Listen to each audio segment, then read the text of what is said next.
Blasky, Spain, Blackistone, Isola on those Yankee woes. What Saban knows. The ceremony TOs. Belichick toes. And, yeah, we're going to dip our toes in that one as well. Nobody hold out. Let's go around the horn. So Bill Belichick, that thing on, share footwear. It's Around the Horn, the show of competitive banter. Here's Tony Reali.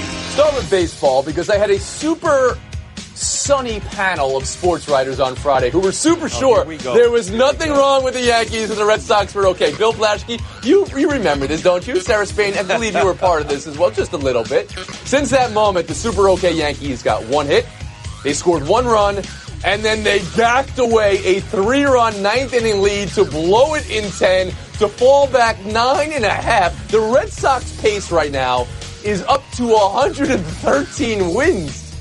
Bill Blasky, eat this mute. Frank Isola, Aaron Boone says he hopes this will bring the Yankees closer together. Is that what you saw this weekend? I do know this, Tony. If there was no such thing as a wild card and George Steinbrenner were around, we would be at DEFCON 4 right now after what happened up in Boston.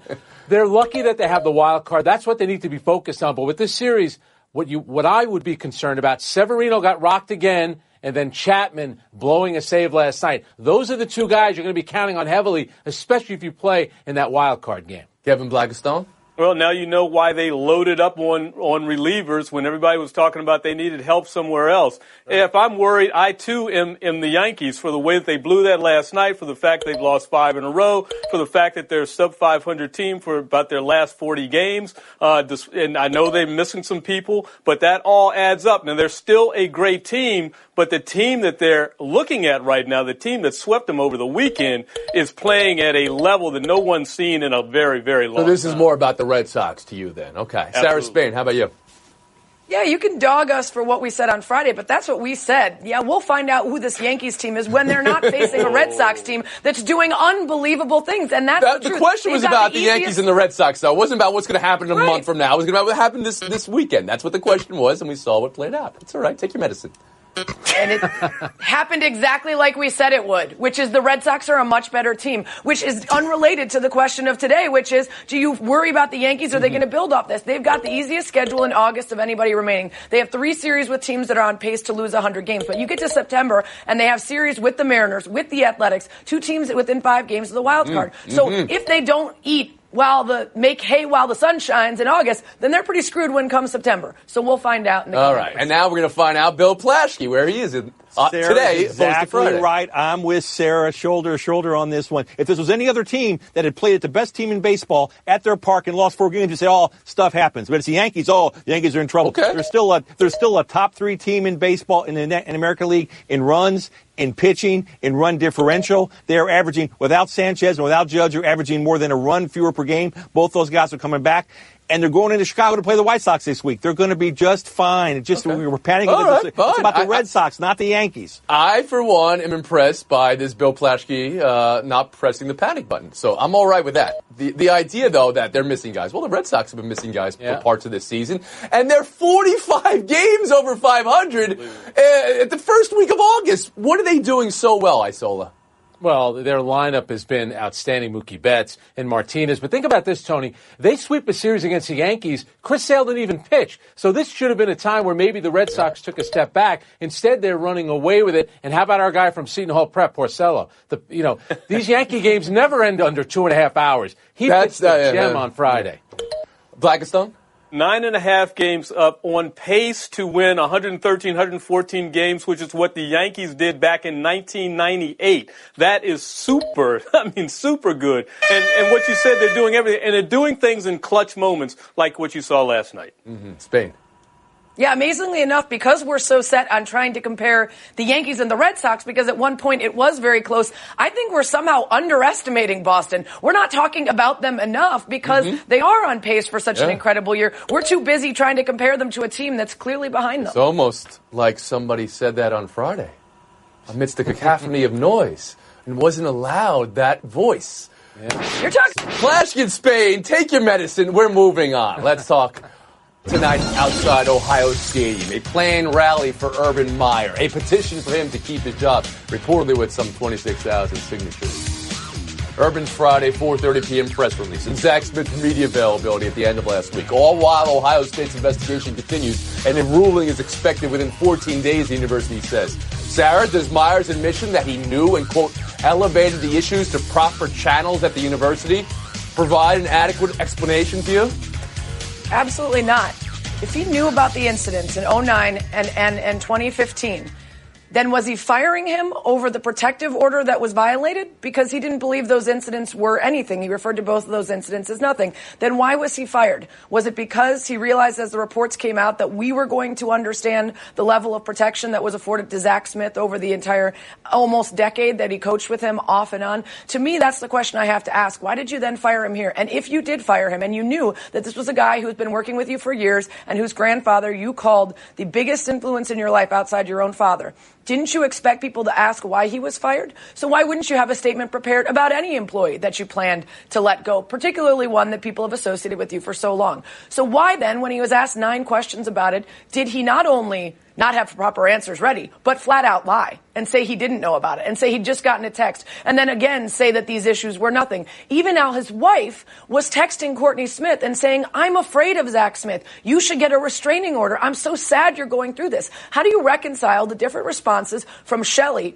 privately and Urban publicly in terms of what they believed was going on in that household? In the end, these are all statements that are for contracts. It's about the buyout. What we need to decide is not whether he's owed money if he's out of there, but why we're talking about that instead of why he kept this guy around so long. Thank you for that. Sarah. Kevin Blackistone, how about you? Yeah, I mean, I second everything that Sarah said, and unfortunately, it has boiled away from ethics and morals and boiled down to what's going to happen to this contract. If you go online, you can read Urban Meyer's contract because it's a public university. There are at least 4 items in that contract around which it seems Ohio State could hang everything that's happened and challenge him on keeping his contract and being paid off for the rest of that, with $38 million that he's owed. And I'm sure his lawyers are doing the same thing, and they're trying to figure out how they can hold on to that. As far as the reaction on campus, we've seen this before. I bet that happened when Woody Hayes got in trouble. We saw it with Bob Knight at Indiana. We certainly saw it with Joe Paterno. So what does that mean to you? A petition, a rally, does that mean anything to you? It doesn't mean anything to me. I mean, with universities that large, and you're talking about Ohio State, which has the largest fan base in the country, has arguably the most profitable athletic department and football program in the country year in and year out, that's what happens. Frank, when you hear Urban say, I gave it to my superiors, what do you think? And I think when that statement, and obviously he worked with lawyers on it, they probably wrote most of it, that's about not getting fired for cause, so he gets his money. And I think what Urban Meyer, what he's going to fall back on is, hang on a second, I ran it up the chain of command, that's number 1. Number 2, there was no police charges. He was never charged with any crime. So I did what I was supposed to do. Everyone else is supposed to take care of it. So don't come down on me, the fact that he was able to stay with the program that long. I'm just looking out, as Sarah said, the grandson of my mentor. And I think that's what he's hoping for, that people look at it and say, that part of it is understandable. But to me, he's falling back on that no police charges, and I ran it up the chain of command. Does that hold water for you, Bill Plaschke? No, it doesn't hold water for me at all. The whole thing is, why on earth did Urban Meyer, this great leader of men, continue to employ this guy for at least 3 years after knowing what's going on? All he's doing is, I think he's trying to throw his athletic director under the bus. I think that's what's happening here. And I think this is all very disturbing. I think it's leading toward Ohio State trying to figure out a way to suspend him for a few games and let him keep his job. That's what I think. I think it's a short investigation. I think they don't want to pay the money. And I think the athletic director is going to take the hit for this. And that's wrong. Sarah, how does a petition, a rally come across to you? Yeah, as Kevin Blackistone said, we see this a lot. It happened with people defending Art Briles and Joe Paterno and Larry Nassar. But just because it's always been this way, where we defend institutions even in the face of moral crisis, doesn't mean we can't still be enraged by it. And we need to start looking around, and instead of pointing the finger at Ohio State students or fans or anybody else who's defending him, say, why do we do this to institutions? Why do we protect the things that mean something to us, that we care about, over the morality that we know is right? And so I'm not going to blame them alone, but I'm going to ask all of us in 2018 to stop turning a blind eye to the things going on around us because we want to protect a school or a team that we care about. Why do we protect the institution more than we protect the person? I mean, again, another conversation. I understand what we're doing. Why is there somebody rallying for the alleged victim? Where's the rally for the alleged victim? Sports, because we're a sports show. It's a conversation about Big U and the coach. But, I mean, it's still about a victim. It always is. We'll move on. Hall of Fame. T.O.'s personal ceremony. Ray's TED Talk and bust looking like Eddie Winslow. Moss's tie and Belichick's toes. Let's talk T.O., though. He said he did it to bring life to a flawed system. NFL's now considering making each inductee guarantee they'll attend the ceremony and not do what T.O. just did. Does the T.O. rule make sense or sound like an overreaction to one very unique individual, Kevin? Oh, this is a grand overreaction. This is turning the proverbial molehill into a mountain. And I've got to wonder about the NFL. You know, they want to punish players for what they do before a game. They want to punish players for what they do during the game. And here they want to punish a player for what he does after his career by not showing up for an award ceremony. It seems to me as if the NFL is almost fetishizing punishing black men at this point, because that's who becomes the target of all of these punitive Wait, what are you measures. saying there? That this wouldn't be the same if it was pick another player? All I know is it hasn't happened to anybody else. This is a small sample size, but it's happened to Terrell Owens. So I really don't understand. I mean, we can all agree Terrell Owens is a unique individual, as I call him, and I think it's being polite in some ways. But we can address what Kevin's saying there or not. Frank, go ahead, please. I think Terrell Owens punished himself. He had an opportunity on a grand stage like that, and Ray Lewis took advantage of it. Brian Dawkins took advantage of it. Go up there. Talk about your life. Talk about the people that meant something to you in your life. And this is only a one-time thing. Most players, I would say 99%, are going to want to attend the ceremony. It's a great night for them. Mm-hmm. Bill Plaschke? Yeah, this is a bad idea by the Hall of Fame. The Hall of Fame is not a TV show. It's not an award ceremony. It's a legacy, and it lasts with the person whether he shows up or not. And frankly, I had no problem with how any of it worked out. I mean, I had no problem with watching the players at Canton. I had no problem watching T.O. I thought he's wearing the yellow jacket. He looks fine. He's giving a speech in the way he wants to do it. It's his legacy. It's his history. He can write it any way he wants to. I got no problem with any of it. Yeah, this absolutely plays into everything T.O. was saying, right? This is an embarrassment for the Hall of Fame. If you have decided that this award is based on football and that you don't care about anything else, then that has to include whether they show up or not. Jim Brown is a serial abuser of women. O.J. Simpson allegedly murdered 2 people.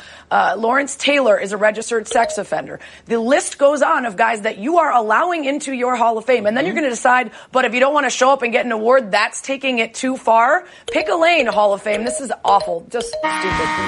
Very well said, Sarah. Kevin, just to your point that you were making before, just from this past weekend, we saw Randy Moss and the tie he wore and how it was supporting victims from the African-American community, which we know so much about as well.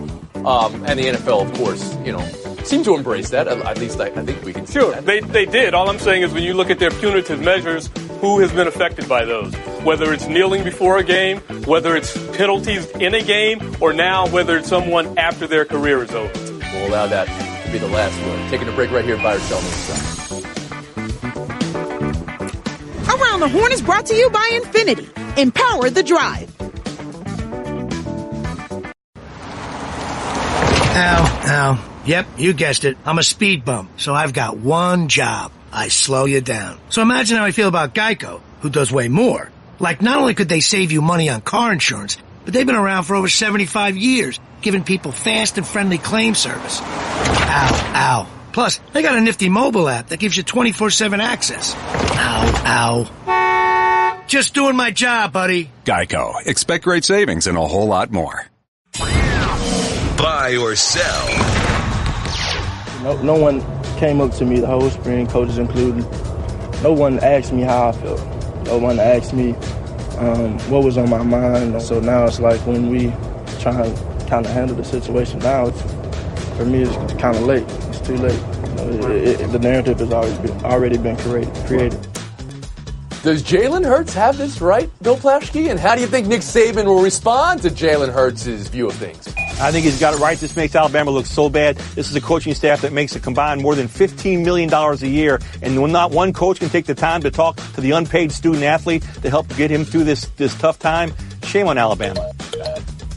Sarah Spain? Yeah, it's just super odd that we'd have Nick Saban at one point saying, yeah, Jalen came to me, he said he's going to be on our team and he's ready to graduate in December. And then another token, tell the media, I have no idea whether he'll be here for the first game of the season. There's miscommunication that can't happen. And as Bill said, if anything, he handled it so well after the national championship, somebody should have been there all along with him, talking him through what's going to be the next steps during this quarterback battle. Maybe. Yeah, I certainly applaud his candor. That was great to hear him come out and speak his heart. It's a shame that that he had to feel that way. But you know what? This is one of these instances where the college program has the player over a barrel. He really had no escape, and he has none now.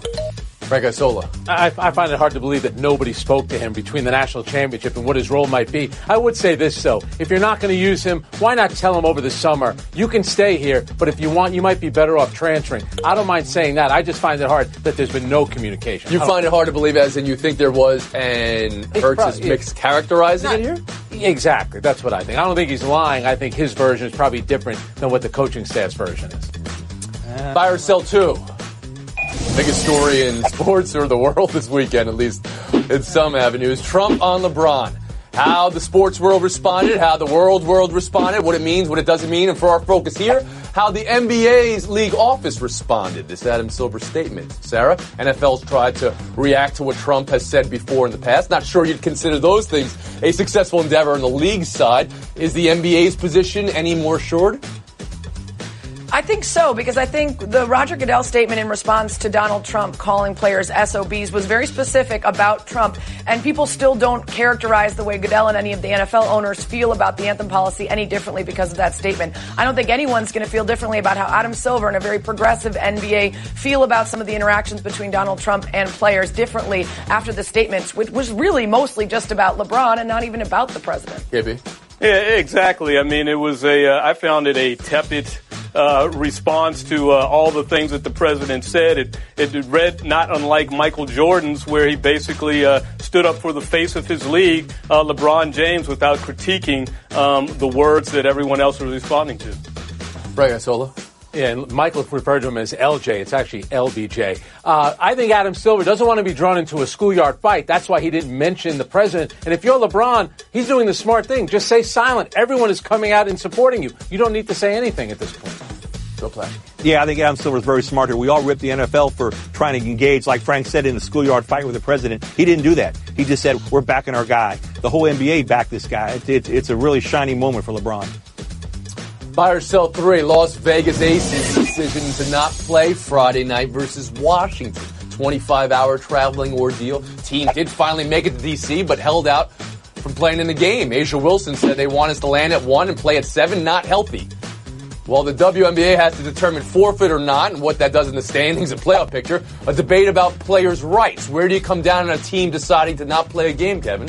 I fully support the players in this. You know, the WNBA has been around for quite some time now. They make less than 25% of league revenues, while the NBA players make 50% of league revenues, and they have to travel like second-class citizens under the WNBA banner and the NBA banner. It's about time they stand up. Frank Isola? Well, we all travel like second-class citizens, Kevin. You ever hear the expression, the show must go on? They had a brutal trip. There's no doubt about it. You show up, play the game. Come on, guys. Be real here.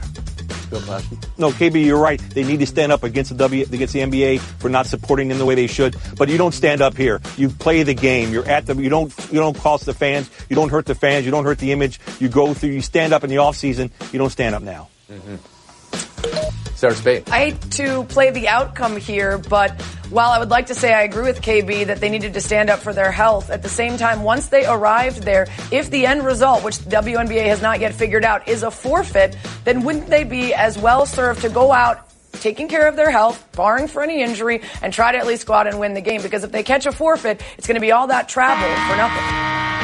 Okay, but this conversation is about the travel, which requires them to not have a charter. They have to fly publicly, I believe, as Frank Isola would say, in steerage with the rest of us, right? I mean, I think MLS doesn't travel on charter. But it's also about that greater point that Kevin brought up, 25% of the revenue, which is nowhere comparable to NBA players, and that's what's on their mind at least here.